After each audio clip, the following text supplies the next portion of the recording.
Hello, welcome listeners to another episode of Listen, Learn, and Love, hosted by Richard Osler. My guest on today's podcast, joining us from Oregon, is my friend Kim Puzey. Welcome to the podcast, Kim.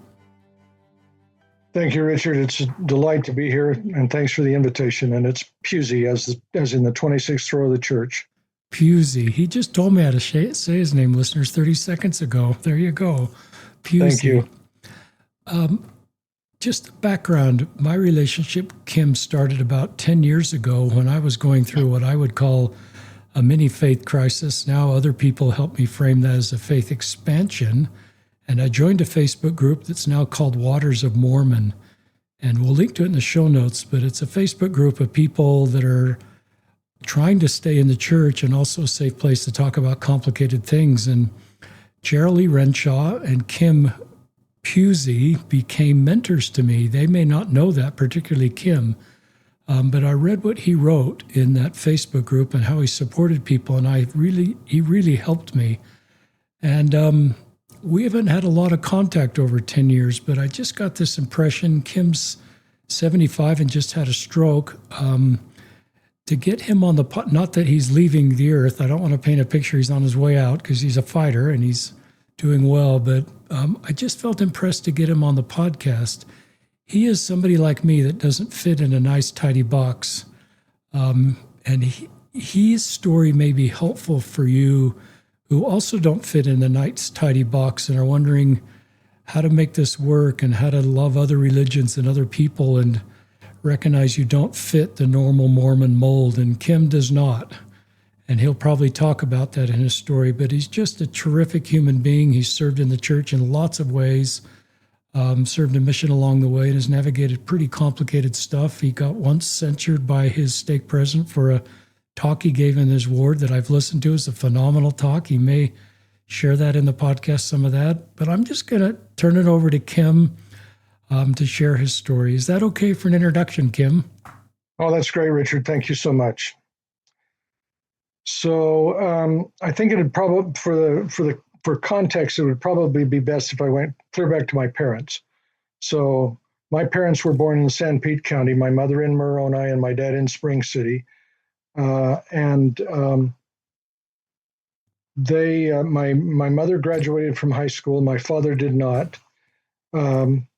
My father was 4F during the Second World War. That he had a slight hearing disability, which meant that he got a deferment from serving. And so he was one of the few young men in San Pete County that didn't go to war. And he and my mother met and got married. And my two sisters were born shortly thereafter. They're not twins, but they were born sequentially. And they moved to Sunnyside, Utah, which is in Carbon County. And my dad became a coal miner. And he hadn't been underground very long until he got his hand caught in the coupling device of a couple of coal cars. He didn't lose any digits, but it compromised his grip.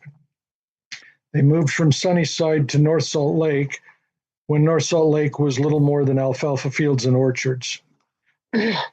And they built a very modest home downwind from 3 oil refineries, between the Bamberger Railroad, which was a passenger train at the time that went from Ogden to Salt Lake, and the Union Pacific Main Line. And they were on the west side of U.S. Highway 8991. In addition to being downwind from the oil refineries, they were downwind from the local stockyards and the slaughterhouse, which is where my dad got a job. So he went to work on the kill floor of a slaughterhouse in 1948, and fast forward through that, was diagnosed with cancer in 1960, died in 1963 when I was 12. At the funeral, one of the authorities said that God needed our dad more than we did, that my dad and God would be watching my mother and I was now the man of the house, and that I was to take care of my mother at 12. My sisters were both away at college by then. That was a lot to take in. 2 months later, JFK was assassinated, And one of the thoughts that I had when I was watching Little John Jr. is how much our family was alike. Mm. And not realizing at the time that more than 150,000 people every day die, I thought that it was conceivable that my dad might have met John Kennedy. At least that passed through my mind. 2 months later, January of 1964, must have been January of 64 because we were in Genesis in Sunday school. And the teacher said that it was on Adam and Eve being the first man and woman on the earth. And I had read a little golden book on primitive man that had a statement in there that said, if there is a God, then evolution is his plan. So I asked, after she said that Adam and Eve were the first man and woman, well, what about the cavemen? She said, there were no such thing as cavemen. And I said, well, what about the bones? And Richard, you are not as old as I am, but you might be old enough to remember that there used to be a museum on Temple Square where there were mummified remains of indigenous people, in glass cases right there in that museum. Wow. In any event, those weren't fossils, but it is still triggered in my mind the fact that there were remains. And I said to her after she said there were no such thing as the bones, and I said, well, they have the bones. She stood up and left and came back with the bishop, who took me into his office and said, you can't talk about false doctrine in Sunday school. I didn't even know what he was talking about. If you do, I might have to disfellowship you. Do you know what that means? And I said, I don't. And he said, that means you wouldn't be able to be secretary of the deacon's quorum anymore. Well, I share that because that was the demographic I grew up in. Everyone in my neighborhood had calloused hands. I didn't grow up on the East Bench and go to East High School where there were people in the ward who were on the faculty at the University of Utah. I grew up in a place where everyone worked from the neck down. And that was reflected in the neighborhood, in the public school, in our homes, and in the church. Well, my mother remarried when I was 13 and got divorced when I was 14. And shortly thereafter, she took a job as a cook on a ranch in Wyoming. So we left for the summer to go to Wyoming when I was 14. And I became a ranch hand. That's moving cattle on horseback, fixing fence, driving tractors, all of that. We came home. The next summer, I went back by myself. She did not come. She had gotten a job at Litton Industries, working as a defense. They were a defense contractor back in the day. And I went back to the ranch by myself. Midsummer, I got a letter from her that she'd gotten remarried again. And so when she picked me up at the end of the summer, I was anticipating coming back home, but we didn't return to the house the only home I had ever known. We returned instead to the home of my new stepfather, who was in Centerville, Utah. And I lasted about a week, and the Friday after school was out, the week after Labor Day, I walked out the house, stuck out my thumb, and made it as far as Kemmer, Wyoming that night. I slept in the borrow pit and watched for headlights, eventually got a ride the rest of the way, and by morning I was back at the ranch. And my boss wouldn't take me back, nor would anyone else. I could not be hired in the off season, and I hung around looking for work up there for 3 or 4 days, and I could smell myself, and nobody was going to hire me, and it was a terribly hard time. Stuck out my thumb, got in with a truck that went through Star Valley, Cache Valley, and back to Centerville. I did something within the next week that I won't share, but it got me kicked out of high school for an entire year. So my junior year, I was mandated into a federal rehab program for troubled youth. I was assigned to work in the defense depot in Ogden, Utah. For some of your listeners, was an enormous complex adjacent to Hill Air Force Base with 69 huge warehouses. And the intent was for me to be a shipping clerk. The Vietnam War was raging by then, and so we were sending everything from sunglasses to tanks and armored vehicles, combat boots, and that sort of thing. And I learned previously in my sophomore year in an economics class about the stock market and blue chip stocks. And of course, contractors in the defense industry were doing very, very well during the war.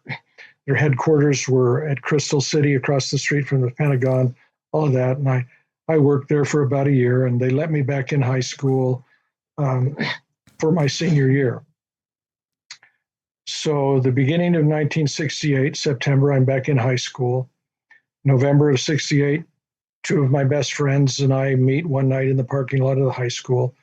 Would you like to come and cut Christmas trees with us? We're leaving, in a few hours. No, I've got work tomorrow. Can't do it. A few hours later, with another teenager driving the vehicle, they left the road at a high rate of speed, and there were 3 fatalities. And so I was a 2-time 17-year-old pallbearer. Wow. And I don't have words for how difficult that was. I didn't like being at home, so I spent a lot of time in a little cafe called Millie's on Main Street in Centerville, and Lee's Cafe on High 8991, in Bountiful. And that's the first time I ever met angels, dressed in white. They came and ministered to me as they put their hand on my shoulder and kept filling my cup with coffee. Now, I don't have words for waitresses except that they're ministering angels to me to this day. In any event, I made it through my senior year. What I had not known is that the work that I was doing at the defense depot was being graded.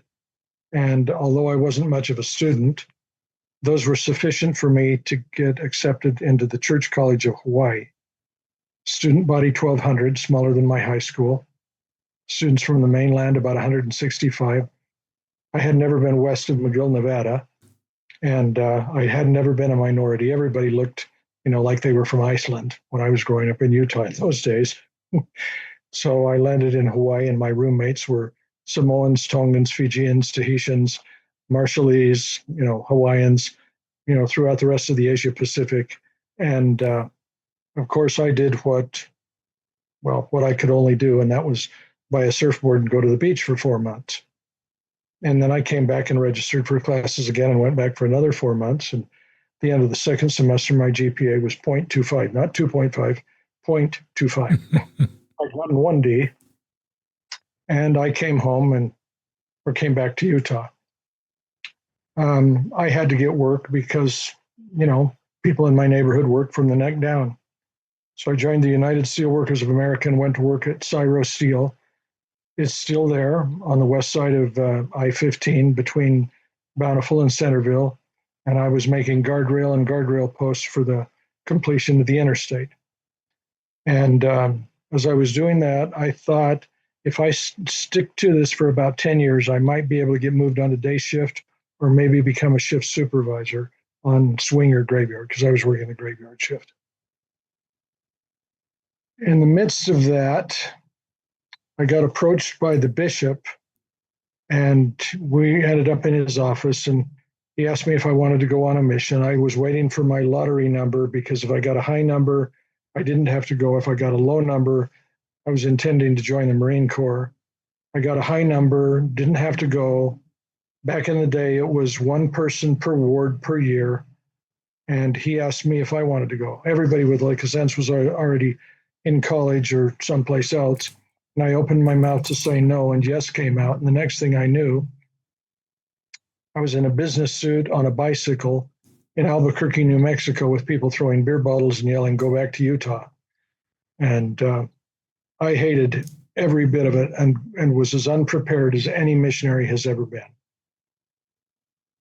My first companion was Larry Dean Hatch, who was an All-American wrestler, 165 weight, and he could make me do anything, including keep all the rules. So individual prayer, individual study, companion study, all of that, I had to do it because he could make me. We were assigned to the Albuquerque First Ward, a family ward, and the Albuquerque and the University of Mexico student ward. And about 2 months into this, he was teaching an investigator named Ron, and the lesson was lesson number 4 from the uniform system of teaching investigators. The gift of God is eternal life through Jesus Christ our Lord. I knew nothing, and I was sitting there, and I was praying that Ron would believe Elder Hatch. And I felt something come down from the ceiling, and I looked up because I thought maybe there were heat vents up there. And when the heat that was coming from the ceiling reached my eyes, I started to cry. And when it reached my chest, it might as well have been Acts chapter 2. It wasn't cloven tongues of fire or me speaking in tongues, but something was happening to me, and I didn't know what it was. I knew what it wasn't. It wasn't emotion, and it wasn't a rational thought, and I was completely changed. Ron said he wanted to be baptized. Elder Hatch and I walked outside. I said to him, "What was that?" He looked at me like I was stupid and said, "That was the Holy Ghost." And I said, "Well, we have to tell everyone, don't we?" And he said, "Yeah, we do." The next morning, I set my alarm an hour early because I was behind, and I behind in life generally, and certainly in terms of what we were trying to do. I, as quickly as I could, memorized the rest of the discussions, and then as many scriptures as I could. And for the next 22 months, my companions and I did everything we could as zealously as possible. Average baptisms in the mission at the time were 24 in 24 months. I taught and baptized 50, so I was on fire. I came home, got into BYU provisionally. That was easy compared to a mission. I didn't have any problems at all. However, because I needed to know everything about Mormonism, I purchased the sets of the Comprehensive History of the Church, the Documentary History of the Church, the Journal of Discourses, and then the Story of Civilization by Will and Ariel Durant, and committed to read 10 pages a day from each of those sets of books. So I was going chronologically and sequentially through our history, and one of my heroes was John Taylor, who, on the anniversary this afternoon, took 5 bullets at Carthage. I loved John Taylor. Oh my gosh. John Taylor was my guy. When it got time for the manifesto, John Taylor wouldn't have caved, not one bit. John Taylor would have quoted Isaiah and said, "All nations are grass." What, the United States of America compared to the kingdom of God on earth? Bring it. What are you going to do? Shoot me 5 times? I mean, oh my gosh, I loved him so much. And he died, and we got Wilford Woodruff. But before he did, I became familiar with the revelation, the September 26th or 27th revelation, or the September 27, 1886 revelation that is the basis for the authority of the FLDS. So I couldn't resist, taking a deep dive in that. And that included, trips to Hilldale and Colorado City and elsewhere. While I was working on these fringe elements at the time, came across the Levitical order, or the Order of Aaron. A guy named Maurice Glendenning started them. They still have a communal colony out in Escondale, Utah. I visited there about 3 years ago on the way through on a road trip. But yeah, I was interested in all of that stuff. So I was disappointed when we accommodated on the manifesto. We got statehood, and for that, we gave up John W. Taylor, John Taylor's son, and Matthias Cowley in order to have Reed Smoot be seated as a senator. But simultaneous to that, I think there was a wink and a nod going on among lots of people. And so there were the post-manifesto plural marriages going on in Mexico and Canada. Taylor and Cowley got called on the carpet and got sacrificed in order to have Smoot. And then Joseph F. Smith issued the second manifesto in 1904, which basically said to the membership, "Look, we weren't kidding. We weren't lying to the federal government. Knock it off. Let's just get with the mainstream."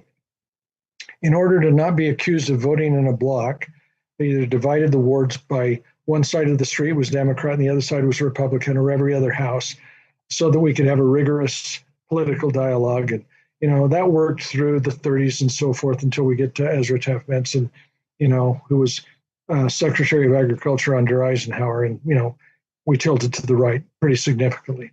In any event, made it through that. And by the time I graduated from BYU, I hadn't recognized it at the time, but the only self-esteem I had ever had in my life came from callings that I had in the church. And I became, I'm going to use one word that is familiar with everybody, aspirational. And the other, not quite as familiar, is ecclesiolator. I became an aspirational ecclesiolator. I worshiped the church.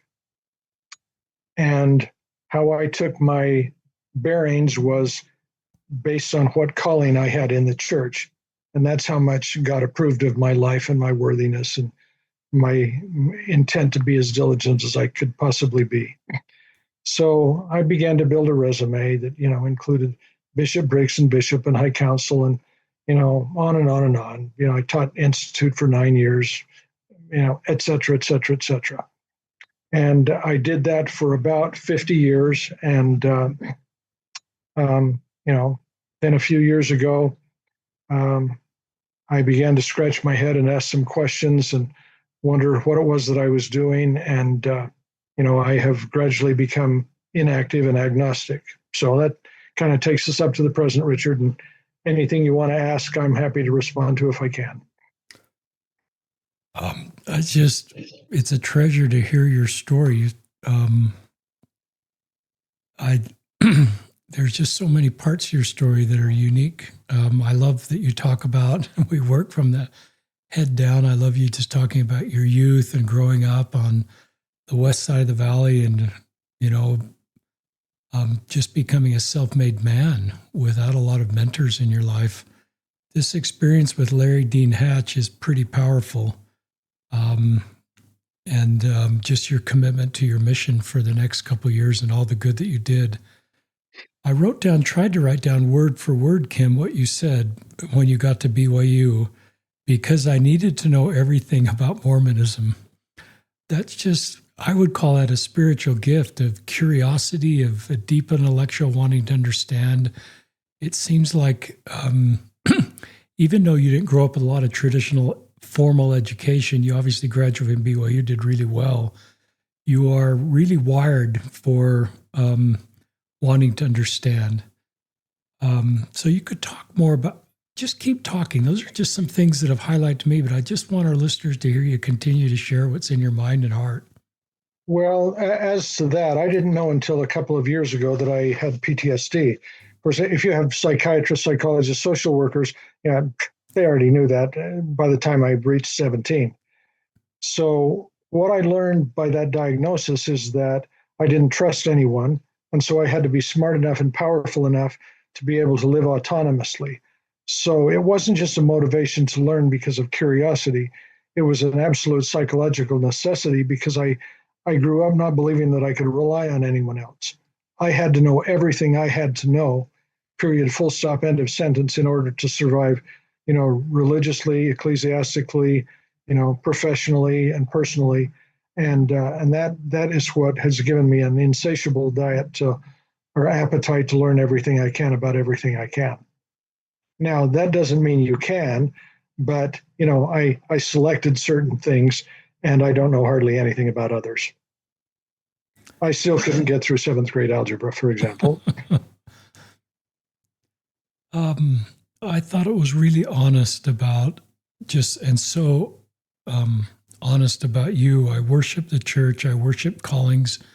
You used a word around ecclesiastical that you could repeat again that I've never had anybody, and I reckon, and I find some of my story in that I grew up in a different family where we talked. I had, people that served in senior leadership positions, fathers, grandfathers, and I just heard all these praising of church leaders that, as a young man, that I got hardwired to measure my worth by callings. So even though we had very different lives, I have recognized that same thing in me, and I've had to sort of unwire that because my self-worth should not be tied up into the church or callings. It should, for me, I'm trying to get my self-worth tied into things I can control, like my relationship with God and how I support and love other people, and less, but I just recognize that happened to me and it happened to you. You could talk more about that or anything you want to talk about. Yeah. The word is ecclesiolator, as in idolator, so worship of the church, or ecclesiolatry, the worship of the church. And I got to that, and as you were talking, there were two things. One is how transactional the institution is.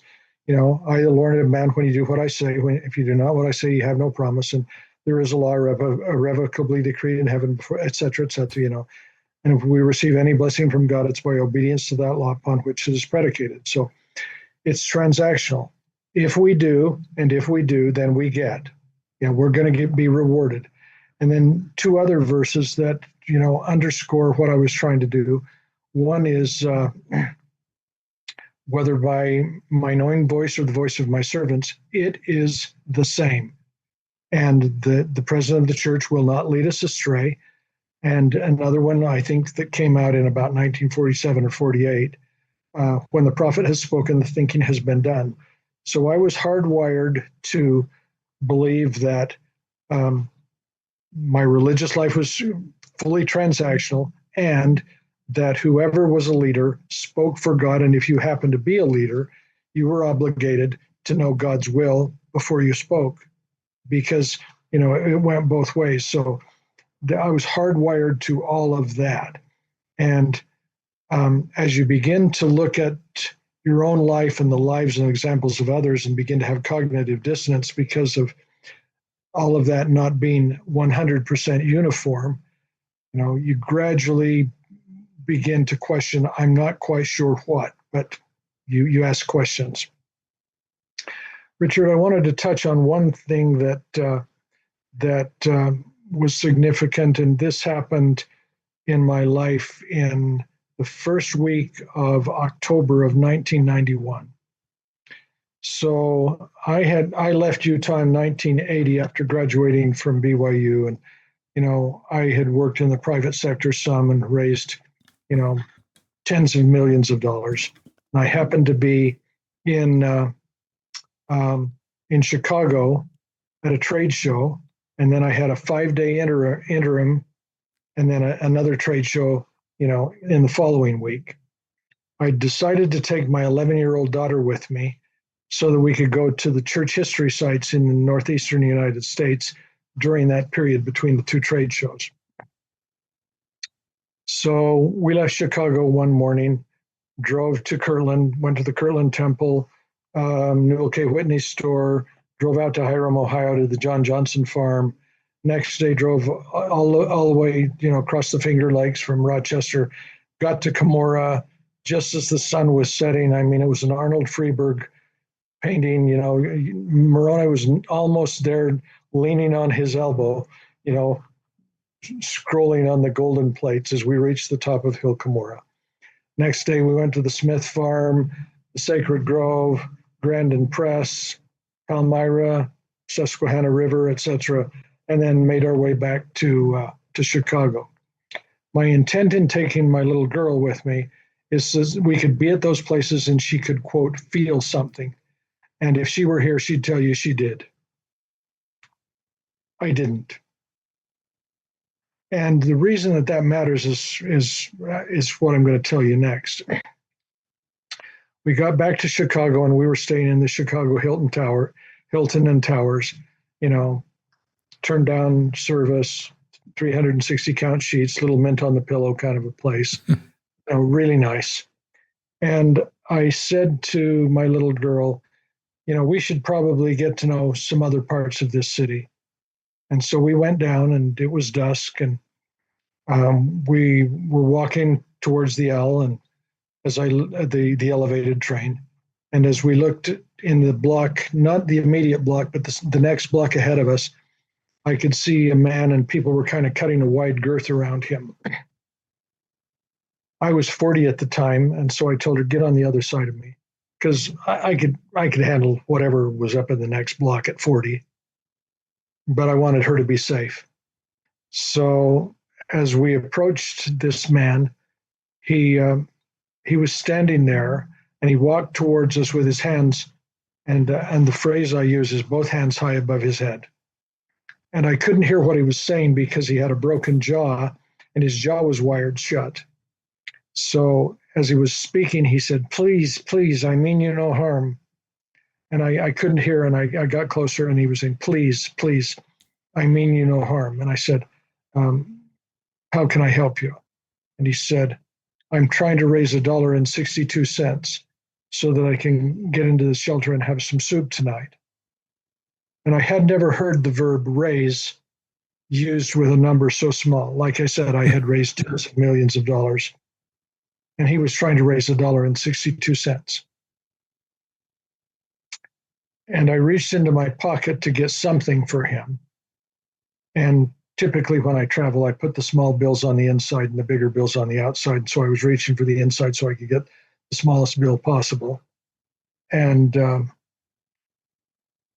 I don't know what happened, Richard, but he started to cry. I started to cry. He was saying, "God bless you, God bless you." I took him in my arms and I was holding him as we were crying, and I could smell he'd been on the street for a long time. And I stepped back and I gave him everything I had. Mm-hmm. And you can see behind me the rich young man. I was doing a reenactment of the rich young man. "What lack I yet?" The rich young man said to Jesus, and he said, "Sell all that you have, give your money to the poor and come follow me." And I don't know what happened or who that man was, but if I've ever had an encounter with deity, that was it. And as my daughter and I walked away, and the man went his way, she said, "Dad, what was that?" I said, I don't know. I don't know. But that incident in my life, as well as the waitresses who cared for me when my two 17-year-old friends were killed, or when I was a 17-year-old pallbearer, created my religion. My religion is not connected much to deity. I don't have fond feelings towards deity. They watched my dad beg for his life on his knees, and all he wanted to do was go back and work in the slaughterhouse and support his family. No, we need you more than your family needs you. So I don't believe they answer prayers. I don't like that notion at all. I believe it's our job to answer prayers. So what I have in mind when I go to a restaurant is that the waitresses, the stereotypic waitresses that I had when I was 17. She's 34. She got pregnant in high school. He beat her. She didn't graduate from high school. She didn't learn anything after the first man. She got pregnant a second time. He beat her again. Now she's 34 and has a 17-year-old, someone my age, and another kid 10. And what's she doing? Putting her hand on my shoulder and filling my cup with coffee and saying, "It's nice to see you again. I hope you're doing okay." Or if I can visualize every person as that man on the street in Chicago, and I can ask a question that we're familiar with in a variety of different ways. What is wanted? How you doing? Everything going okay for you today? What's your name? I have so many encounters where I'm able to do what I think I'm supposed to do. So, as an example of one, not that long ago, I was out on a walk and I could see a man who was not housed. And as I approached him, it was a beautiful day. And I said, "Beautiful day." And he took a drag on was bigger than a cigarette. It was a stogie. And he turned to me and said, "Yeah, it is a beautiful day." And I said, "So how you doing?" He said, "Oh, such a good day." He said, "I'm 3 days clean, and I promised God 2 more days." I said, "Oh, that's awesome. What's your name?" "Dave." I said, "It's nice to meet you, Dave. Everything going all right?" He said, "Oh, couldn't be better." He said, I put my coat down in that sagebrush, earlier today." And he said, the sun was shining. He said, "I think I slept for 2.5 hours." I said, "Oh, Dave, that's so good." I said, "Are you okay with some money?" And he said, "Yeah." He said, I promised 2 more days." I said, "Okay, I'm gonna give you this, and thank you." And he said, "Yeah, thank you. God bless you." And so I got to leave, and I think of myself as a Pharisee who is addicted to dopamine. There's no such thing as altruism. I go looking for these people so that I can give them something and feel good. And that's my religion. I love to be in the presence of a waitress who says one of two things. Are you sure? Or are you trying to make me cry? And the answer in both cases is, yeah, I am. Yeah, I was hoping you would. Because I can do this now.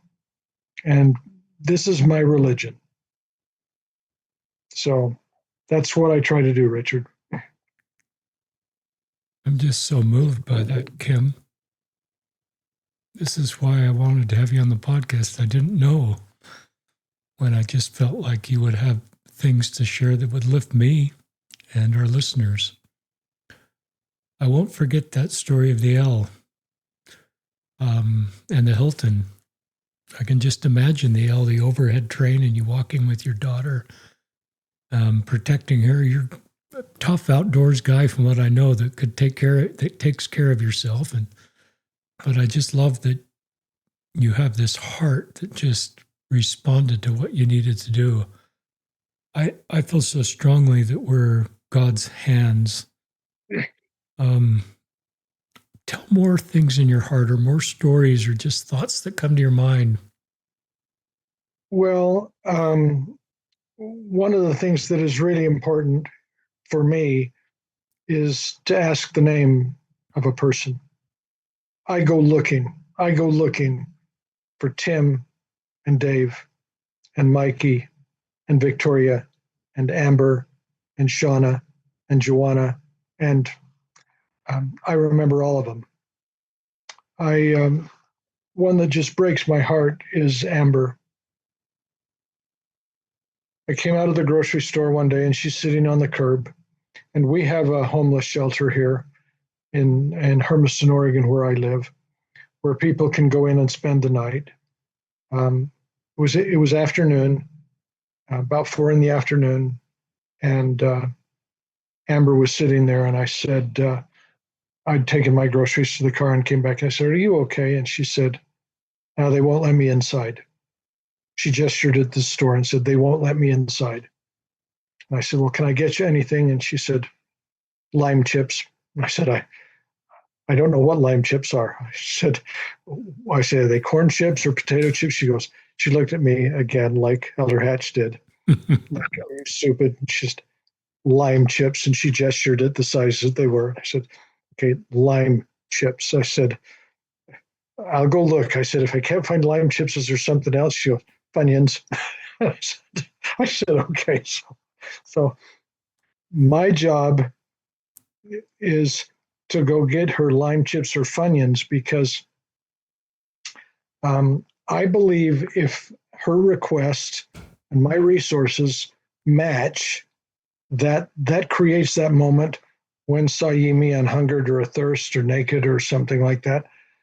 That's when that comes together. If she asks for something I can't do, well, I can't do that. If she asks for something I can do that. And if I don't ask, I don't create the moment where when saw ye me and hungered. And she said, "Lime chips." So I went in and got the lime chips and Funyuns and came back, and that's all she wanted. And I gave those to Amber, and she said, thanks, but the most important thing she said was, I can't get in the shelter till tomorrow morning at 7. So I had to leave this woman on the curb for the next 15 hours. And we don't live in a society where a person who has obvious mental issues can get in the car with a man. And I can't take her to a hotel and check her in so that she can shower and spend a night in bed. And maybe somebody could do her laundry while she slept. We don't live in that society. I grieve for the fact that as a society, we don't have the wherewithal. We have the resources, but we don't have the wherewithal to be able to take care of the Ambers of the world in a way that would be better than her having to spend the next 15 hours sitting on the curb with 2 bags of chips. So those kinds of things haunt me to no end. And I try to do what I can, but among the very best things I think I do is ask someone's name and see them and see if there's something I might be able to do. And there's a broad spectrum of requests that people have, you know, and you never can tell. So I do the very best I can. Walmart is a sacred place for me. I go to Walmart watching people try and decide if they can put that in their cart.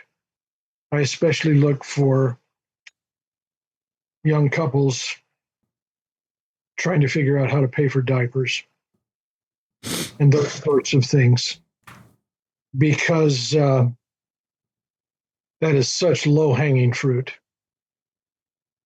that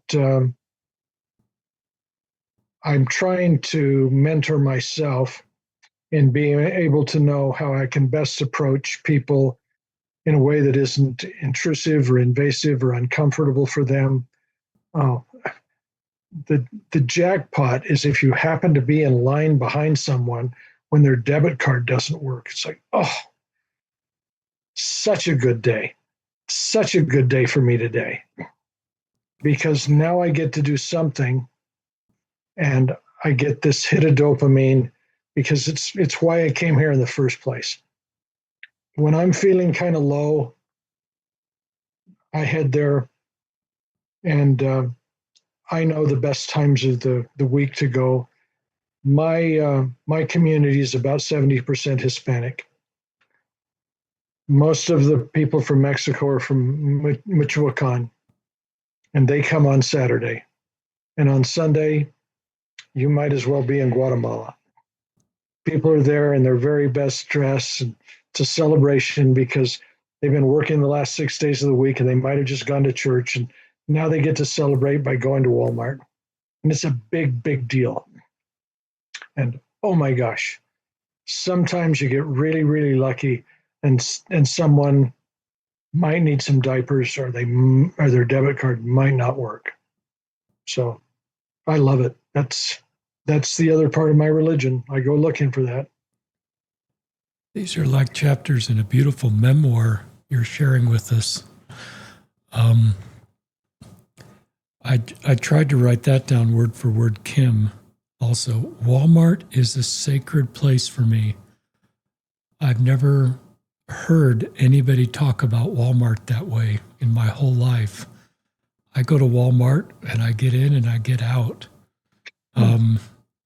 Not that that's just the way I shop, but you know what I'm talking about. When you say I hit the jackpot, if I happen to be standing behind somebody whose debit card got declined, I worried I'd be annoyed, Kim. But you've hit Not next time. Not next time you won't, Richard. I won't. But you've hit the jackpot. This is sort of the gospel of Jesus Christ, listeners. The older I get, the more the God I believe in. And I realize Kim's in a different place, as he's mentioned, he's agnostic. I do think that what we do for each other is the most important work we can do on earth, whether we believe in a God or not. And I love, the parable that you have a painting right behind you, the rich man selling everything. And there's so many beautiful New Testament parables of Christ inviting us to do unto the least of these you've done it unto me. The guest before you, Bob Reese, who's 90 and has written a lot of stuff and is more well-known than our typical guest. What a great guy, yeah. You know him. I know of him, yeah. So he's 90. It's interesting to meet somebody that's 90 that's so cognitively with it. But he calls himself a Matthew 25 Christian or a Matthew 25 Mormon. I've never met him. You're like that, Kim. And you may not even like the label Mormon or Christian. You just do this because you may not even need to read Matthew 25. This is just who you are.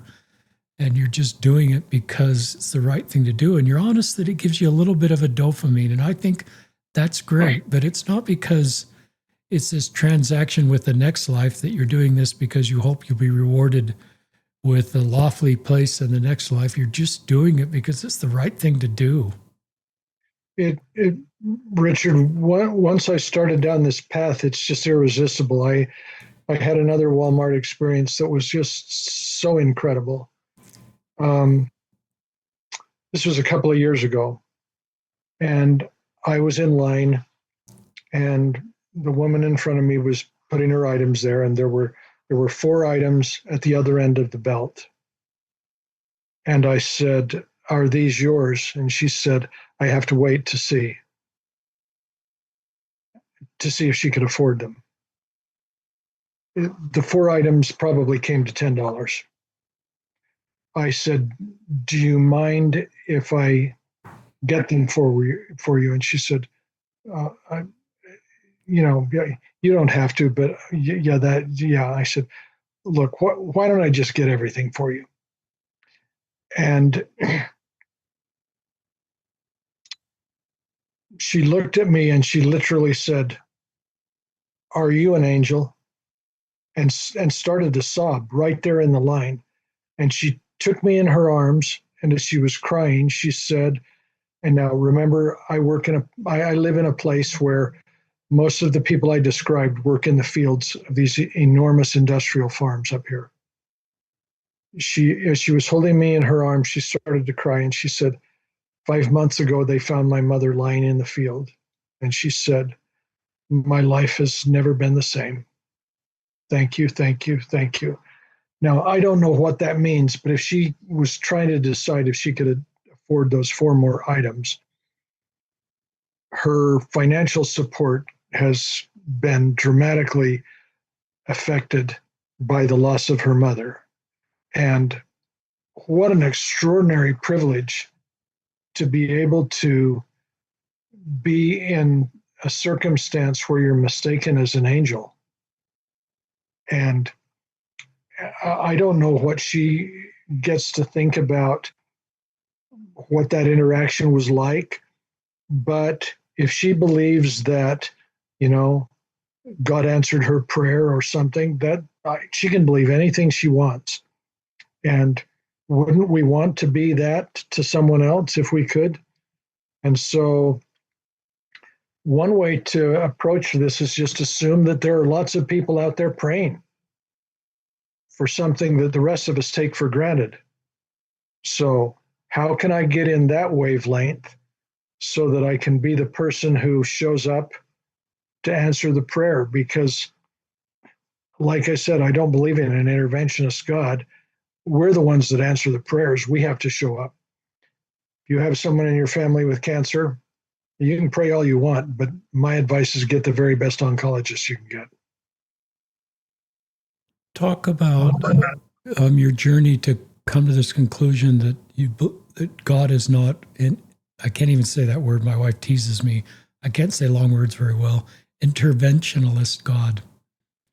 That came, when I was between 9 and 12, watching my parents on their knees beg for my dad's life. I don't like deity.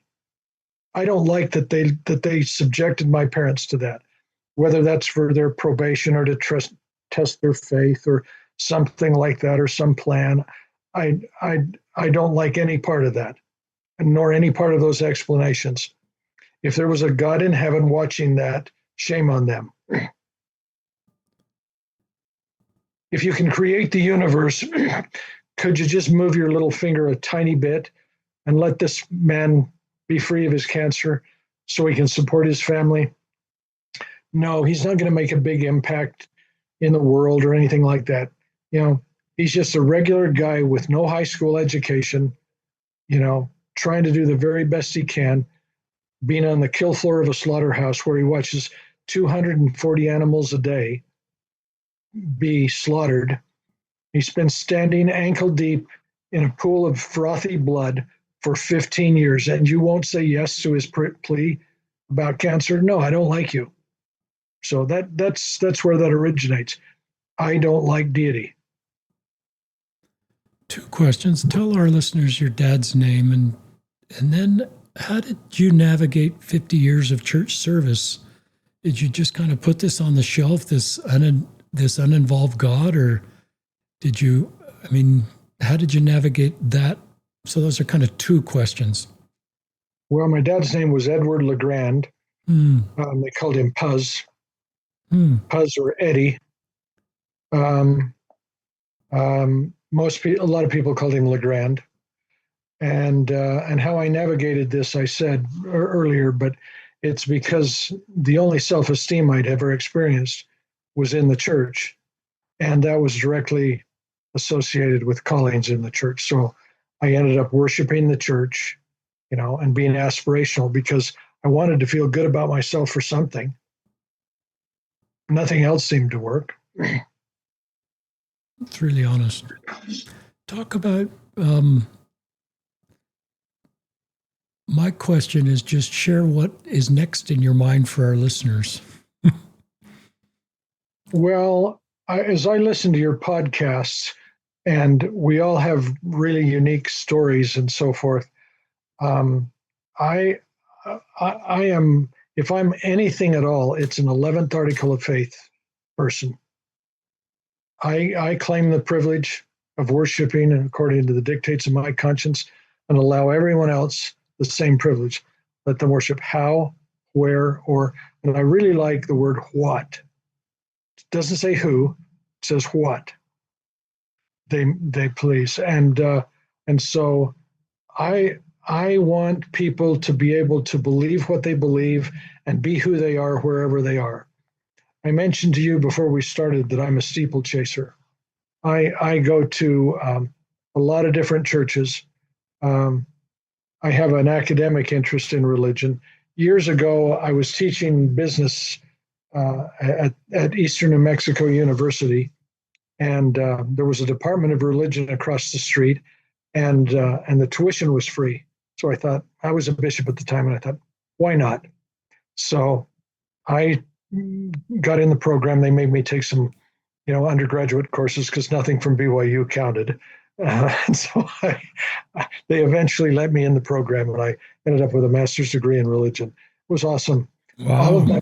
All of my fellow students either were pastors or were intending to be pastors. I was the only LDS person that had ever been enrolled in the program, and I made it through and made a lot of good friends among the faculty and so forth. And it was awesome.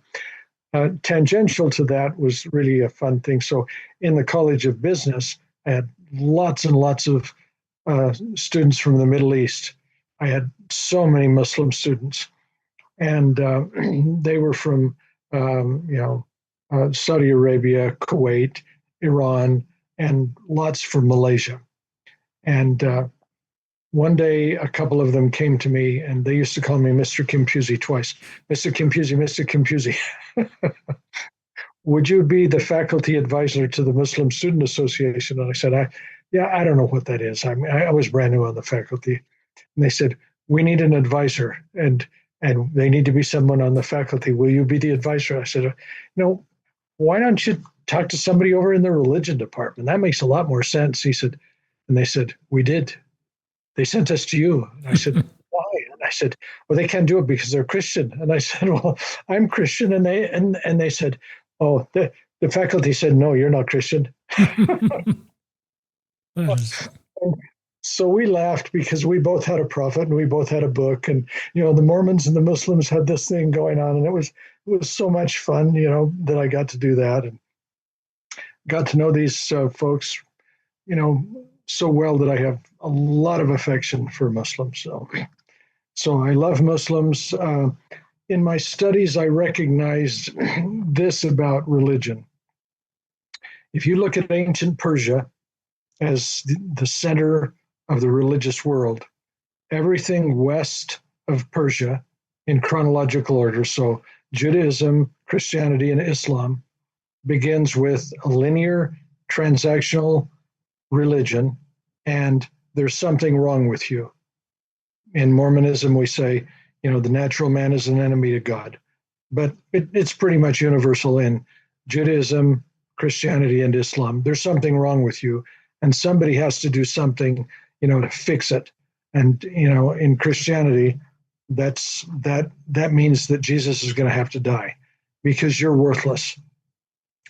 Oh, if you happen to be born east of Persia, oh my gosh, you're in a cyclical religion that isn't transactional, and God is within you. You get to look inside of your good self for your religion. I mean, there's no shame or scrupulosity in that. If you're a person who struggles with the transactional and shameful and judgmental parts of not being worthy, at least pick up Buddhism as a side gig, so that you can feel good about yourself some of the time. Anyway, I really liked that. I had a funny experience when I was the faculty advisor.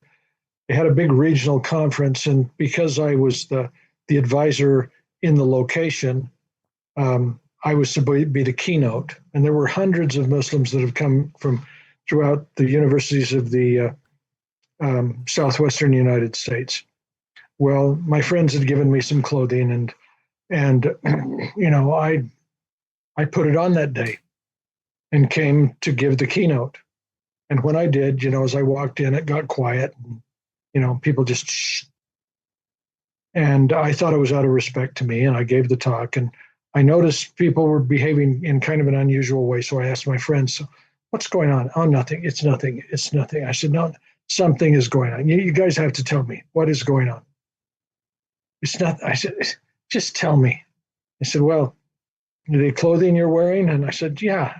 He said, we usually wear this when we sleep. So I was wearing pajamas in front of hundreds of Muslims. And they were kind enough to not tell me.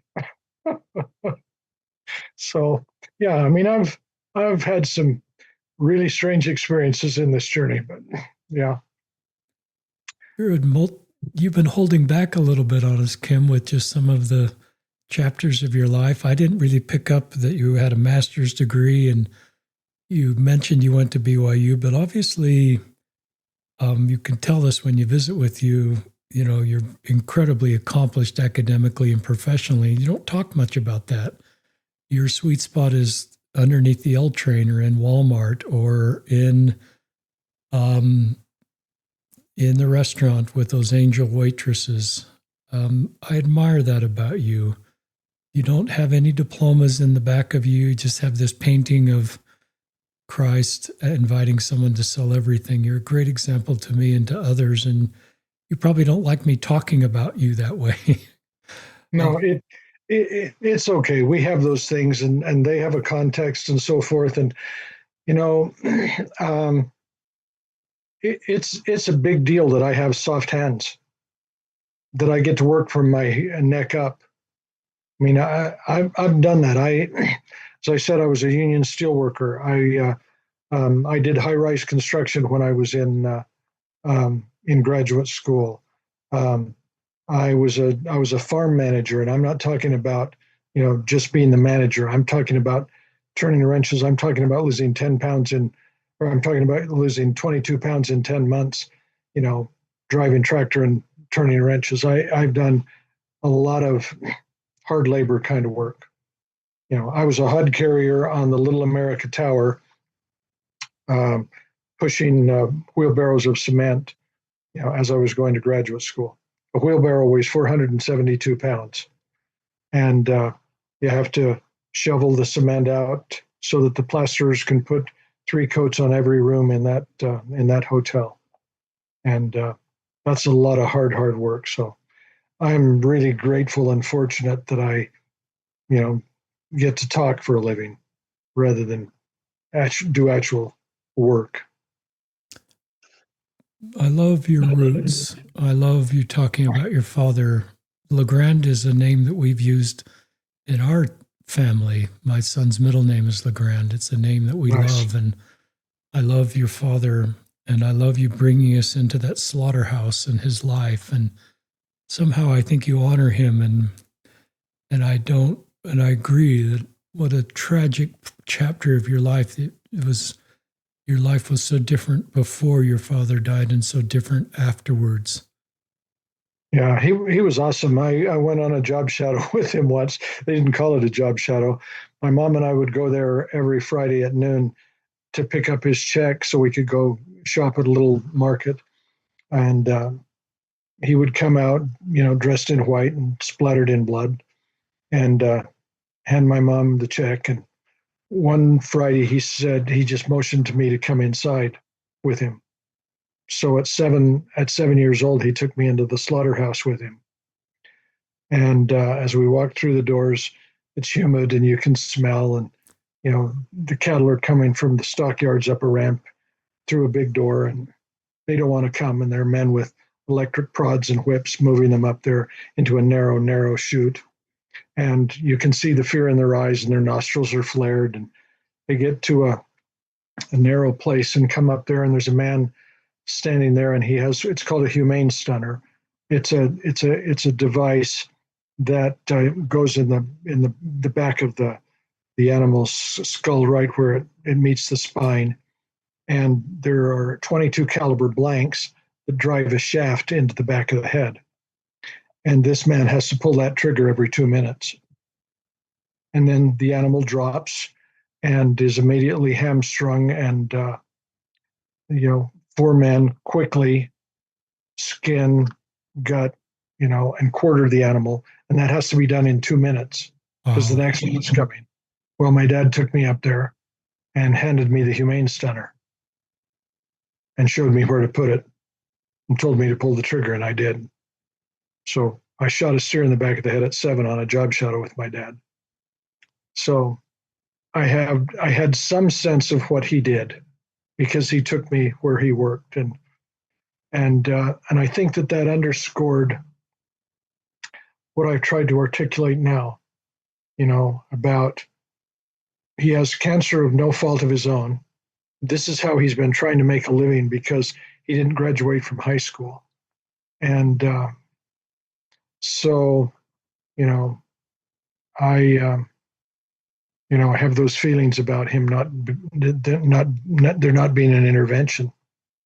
He didn't deserve to die. Now, one of the other things that, since we just have some time, I'll mention here that makes me really, really proud of him. And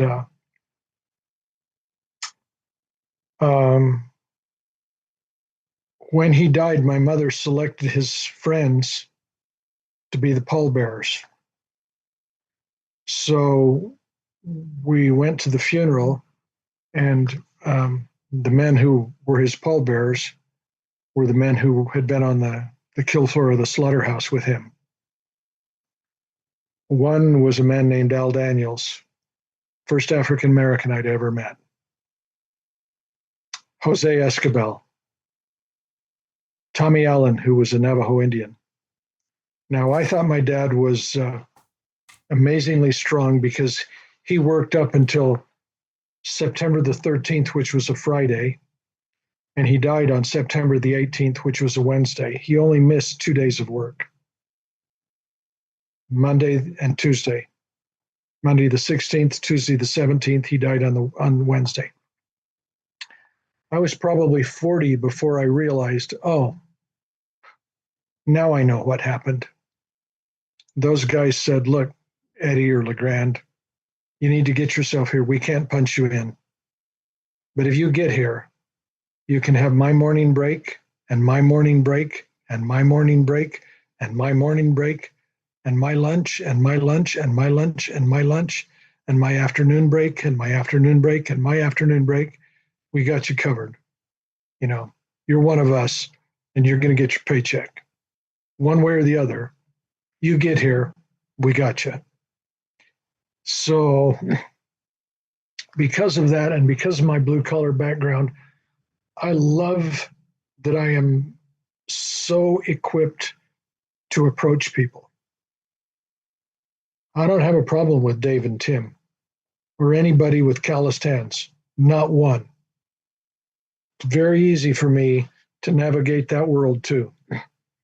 And yeah, I got a handful of degrees, and you know, I've lobbied Congress, and I know them by their first name, and I've raised lots and lots and lots of money in various different ways and so forth.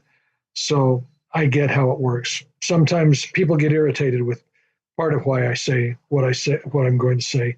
It's because of Sapiens. I know you're reading the book now. In Sapiens, there are a number of imagined orders with devised scripts, and he describes them as being religion, politics, and economics. The example he gives is of Hammurabi. So the Hammurabi Code is Hammurabi came to people and they said, "Hey, I've got something I want to share with you. There are three categories of people: superior people like me, common people like you, and inferior people like those slaves that you own." And everybody looked at him, and because he'd named each of the three categories, they said, "The guy's a genius." And he goes, "Yeah, and God told me so." They said, "Wow, religiously this works. God blesses him way more than me, and I don't know what you did in the pre-existence, but that's why you're inferior." Oh, and he said, "And look, we've been trading, moccasins for apples and carrots and stuff for so long. I want you to do something." So I got this little metal thing the size of my thumbnail with my picture on it. And so we're going to use this, and it's just going to be called money. So you have to pretend there are these three words I need you to understand, he said to him. Objective, that means this right here when you knocked on something. Subjective, something you feel in your heart.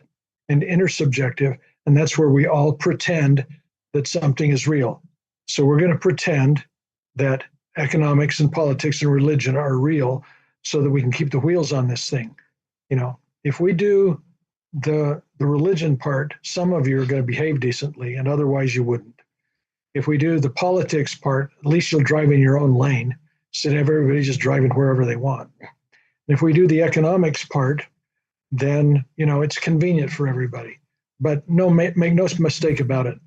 They just print the stuff and give it to people with soft hands. So I love that. yeah, it's a troublesome thing to live that way, but it makes it a whole lot easier to try and take care of people who are in need, whether you meet them in Walmart or out on the street somewhere, if you believe that they just print it and give it to people like me who have soft hands. The hardest I've ever worked is the least I've ever been paid. The least I've ever worked is the most I've ever been paid, or the easiest I've ever worked. Doesn't mean it's easy. It's just, it's not as laborious. And it has a place. So just acknowledge that you happen to be privileged, if you are. I'm thinking of the 70% of your neighborhood that's Hispanic and working in the field, and because of your father's influence in your life and the way you grew up, you love those people and you see them as good and hardworking. And Oh, some of absolutely. the narratives we create about people, you see all through that, and you recognize that people and sometimes using religion or politics create wedge issues that create fear. And the book Sapiens helps me realize that. Our son Matt got me to read that book. He's bright and thoughtful like you, and it's just helpful for me to understand. I could mention this young man's name, and I hesitate to, so I won't. But I know his name. And he was in high school in the town next to mine, in a place called Umatilla, Oregon. And his dad was working in the fields. And if his son got a B, the dad would have a parent-teacher conference. And he would come in and he'd say, point at the teacher and point at his son and say, "I don't know if it's you or you, but it's not me. And I'm not doing this for B's. This is absolutely unacceptable. Either you need to step up or you need to step up, because I'm not doing this for B's. I'm doing this for A's." And everybody did. He did, and they did. And his son was the valedictorian in 2000. Now, they got to this country, and dad was working in the fields. And his son got a full ride Bill and Melinda Gates scholarship to the University of Chicago. Yeah, you think I don't love these people? Dad comes in from the fields and says this is unacceptable. What kind of a dad does that? I mean, one in I don't know how many million, but I see it replicated elsewhere. The salutatorian that year in another high school in this region, Clara Ramos. Second verse, same as the first. Parents came here, and their daughter, very accomplished. I love it. Talk about your hopes for the future of our church. I hope for everyone to be able to, the way I go to other churches, I hope most of the time, most of the people get most of what they came to get. And I think that's true now, but it'd be nice if we could increase that. I'd like to have different preaching. Since we're on this, I'll tell you one of my favorite preaching stories. Oh, I love this one so much, Richard. Thank you for this privilege. I'm just astonished that I get to do this. So I've traveled to Washington, D.C., not more times than I can count, but, dozens of times. And typically, if I'm there on a Sunday, if it's at all possible, one of the places that I really like is the Metropolitan African Methodist Episcopal Church. So a few years ago, well, 3 years ago, I was there, and the preacher got up and he just began. He said, 9th chapter of John. And as Jesus and his disciples walked by, they saw a man who was blind from his birth. And his disciples asked him, saying, Jesus, who did sin, this man or his parents, that he was born blind? And Jesus saith unto them, neither hath this man sinned nor his parents, but that the works of God can be made manifest. But he said, you can't get a good answer to a stupid question. Who did sin, this man or his parents, that he was born blind? That's stupid. He said, you can't sin before you're born. It's a stupid question, he said. And he's just shaking his head. He said, and what did Jesus do? He spit in his hand, and the preacher spit right in his hand right then. He spit in his hand. He said, took that filthy spit. He said, spit is filthy, but he spit in his hand. Then he reached down and he took some dirt and mixed it and made mud. That's filthy. That filthy mud made out of spit. And he anointed the man's eyes with this filth. And he said, and what happened? He could see. He could see. He said, and you can see. And why is it that you can see? Because, and this is to your listeners who struggle and have seen some of what I'm going to mention, but also some other things. He said to the congregation, and they could see why, because their eyes had been anointed with filthiness, the filthiness of oppression and suppression and segregation and discrimination and recrimination. He said, you think you can't see? Oh yeah, you see. You see because your eyes have been anointed by filthiness. So now, someone in this church that's struggling because of discrimination or homophobia or name it, whatever it is, their eyes are anointed with filthiness.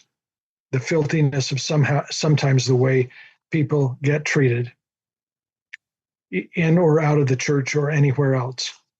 And what does that allow them to do? See people like them, but it also allows them to see people that are not like them.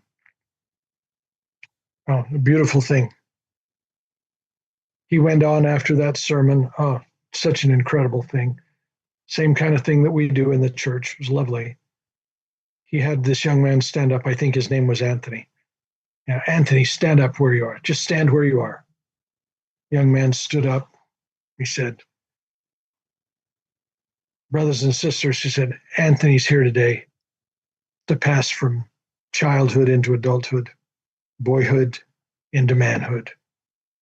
Now, mom and dad, stand next to your boy.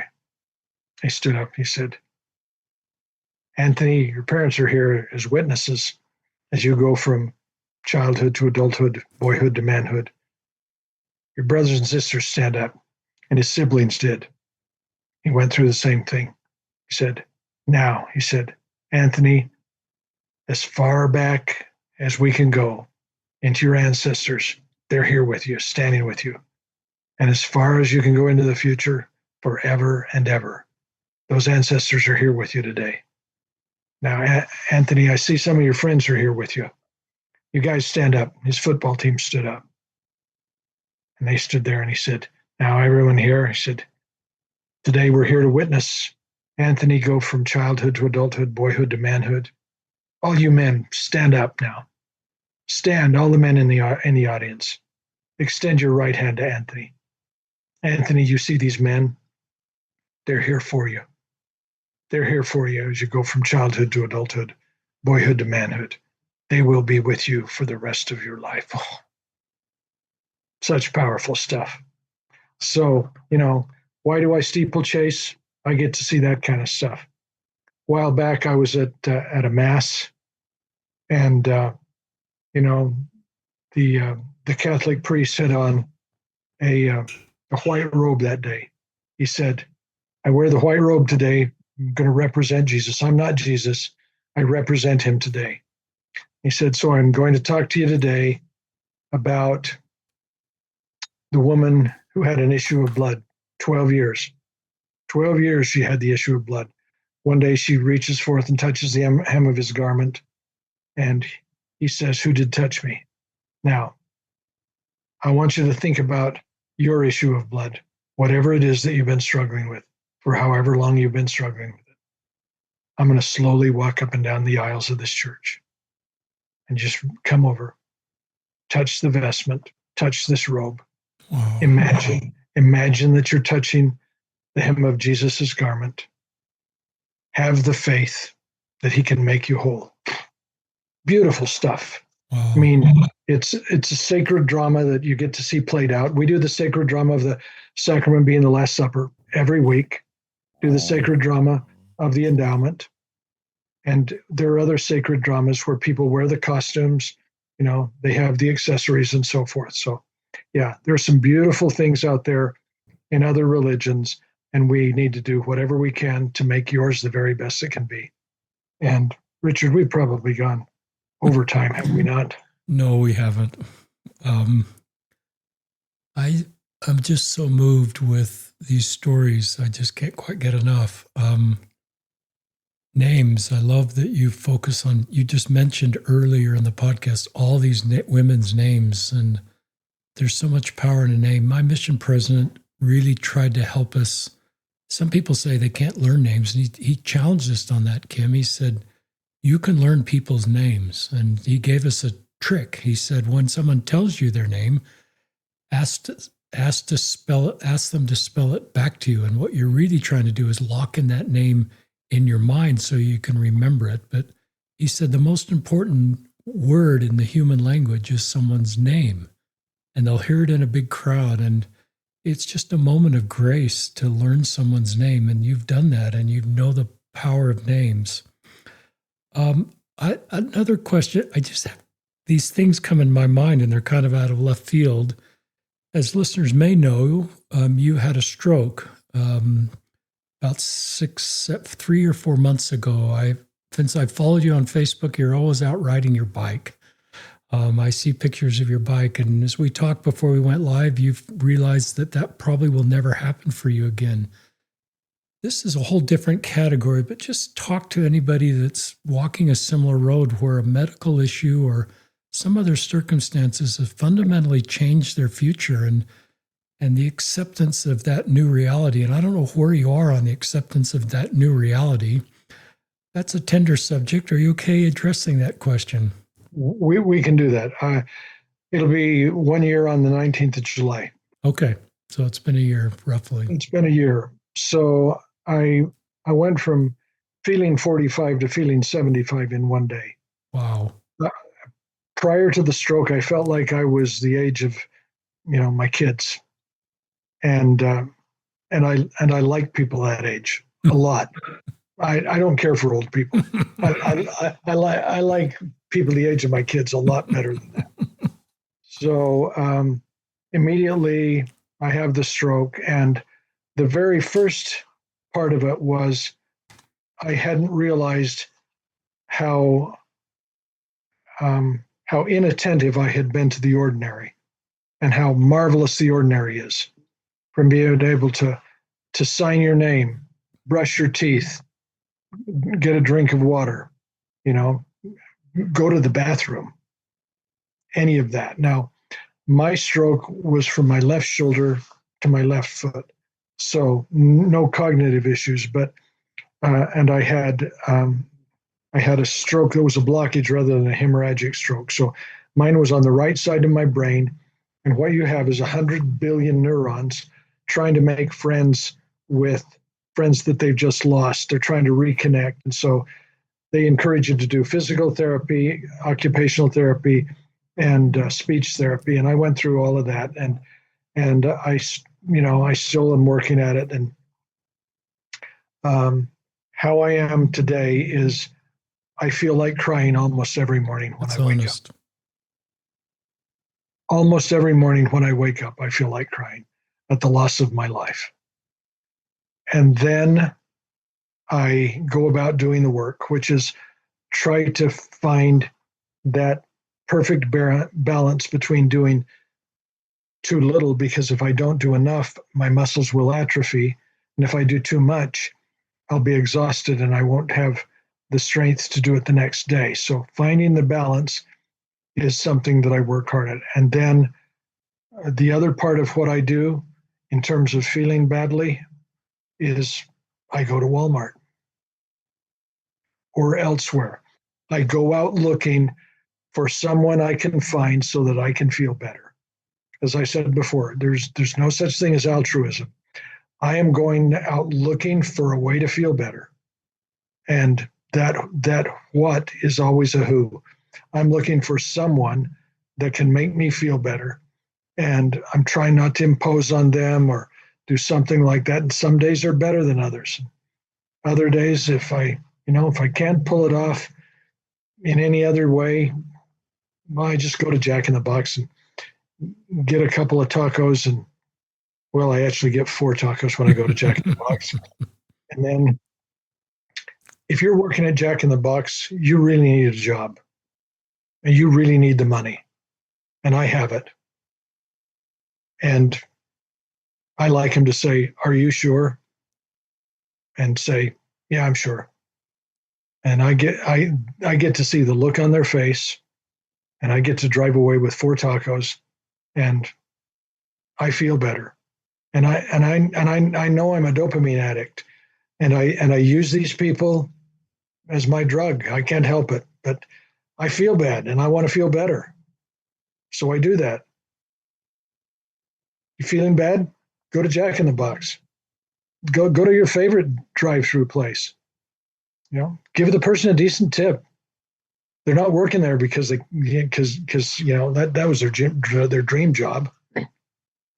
They need the job. They need the money. Go feel better. It's great. Thanks for answering that question. That was honest and super helpful for all of us. Listeners, this has just been a treasure. I think of the second coming and I sort of wonder, will Christ show up at Walmart first? Because it's a sacred place. And the Christ I believe in wants, and the people there are sacred and they have real need. Yep. I just won't forget about the Waitresses as for your 17-year-old self, the L train, Walmart, this priest walking down the aisle saying, whatever your quote unquote issue of blood is, touch my robe. Mm-hmm. That's just so beautiful. And I love holy envy. My wife talks about holy envy of other faiths. And just seeing the good in other faiths. You call it steeple chasing. That's a great term too. Anything in closing you Yeah, would like to I share? I did have one other thing, and that's with the waitresses again. Sometimes you'll do that, and I've had some of them say, "You have no idea." And if they've got time, I say, "You have no idea. Can I share with you?" And I tell them what waitresses have meant to me throughout my life, and it's a rare thing that the waitress doesn't start to cry because someone says to them, "You are a holy angel to me. The work you do is so holy." You know, I remember at a luncheon one time, 13 of us, 13. What would you like to drink? Would you like a straw with that? What would you like for your appetizer? What would you, we want soup or salad? Dressing, do you want that on the side? Then the main dish, and on and on and on. 13 times, 13 times, 13 times, 13 times, 13. And then she's having to take care of, everybody's glass times 13, and then the dessert times 13, and all of that. Anyway, a huge job. And we had the conversation afterwards. You have no idea. And I said, let me tell you, you have no idea. Can I tell you what I just saw and what was in my mind as you're doing that? And the waitresses that were there for me when I was 17 years old and what they did, oh, you have no idea.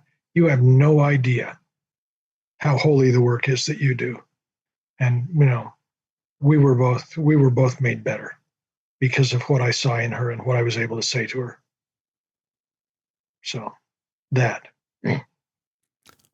Making waitresses holy. It seems like that's a missing parable from the New Testament. If Christ had waitress stories or waitresses as part of, he probably would have, you're liking making new chapters of the New Testament. Walmart is the sacred place, holy waitresses, the L train. Well, it is funny.